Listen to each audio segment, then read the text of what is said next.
Pois é, Juca, temos duas greves aí de serviços importantíssimos, a dos Correios e a dos bancos. Pois é, os trabalhadores, Carol, estão corretos em reivindicar os direitos. O problema é que a população sempre acaba prejudicada com estes movimentos de paralisação. E quem nos fala mais sobre o assunto ao vivo é o repórter Diego Barros. Boa noite, Diego. E então, como os consumidores podem ser ressarcidos de eventuais prejuízos provocados pelas greves?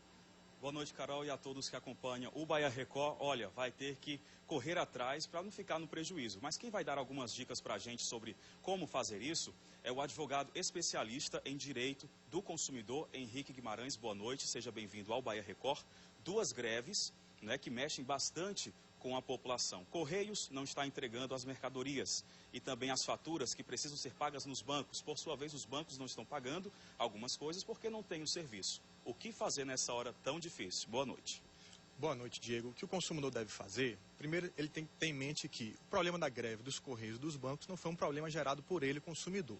Logo, ele não poderá ser penalizado por isso. Porém, não deve adotar a postura passiva. Deve buscar os credores na busca de soluções alternativas. Por exemplo, caixas eletrônicos, segunda via de boletos, pagamentos por internet, por telefone, por correspondentes bancários, como lotéricas, agências que se encontram também dentro de supermercados, com o objetivo de solucionar o problema. Se o credor não apresentar uma solução, ele não poderá ser penalizado com os encargos. E o que fazer se uma fatura for muito alta, por exemplo, de um prédio que está em construção, você tem um apartamento, paga a cada 6 meses R$3.000, R$6.000. Não dá para pagar no caixa eletrônico, tem que ser na boca do caixa. O que é que se faz então? Deve buscar o credor para que o credor apresente uma solução. A falta de solução, ele não poderá ser penalizado. Falando sobre a greve dos Correios, por exemplo, comprei pela internet, não chegou, está tudo atrasado, o que é que eu posso fazer para não ficar no prejuízo, correr atrás disso aí?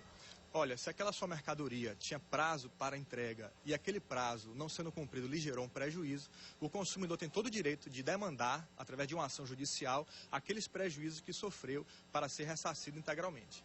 Mediante a empresa, Henrique, mediante a greve, o que as empresas podem fazer? Elas são obrigadas a dar alternativas para o consumidor, por exemplo, passar uma fatura via fax, por e-mail, como o senhor falou também, ela é obrigada a fazer esse serviço?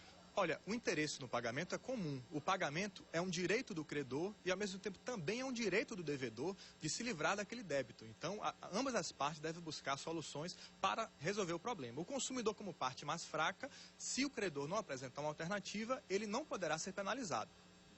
Ok, Henrique, muito obrigado pelas informações. Voltamos ao estúdio do Bahia Record.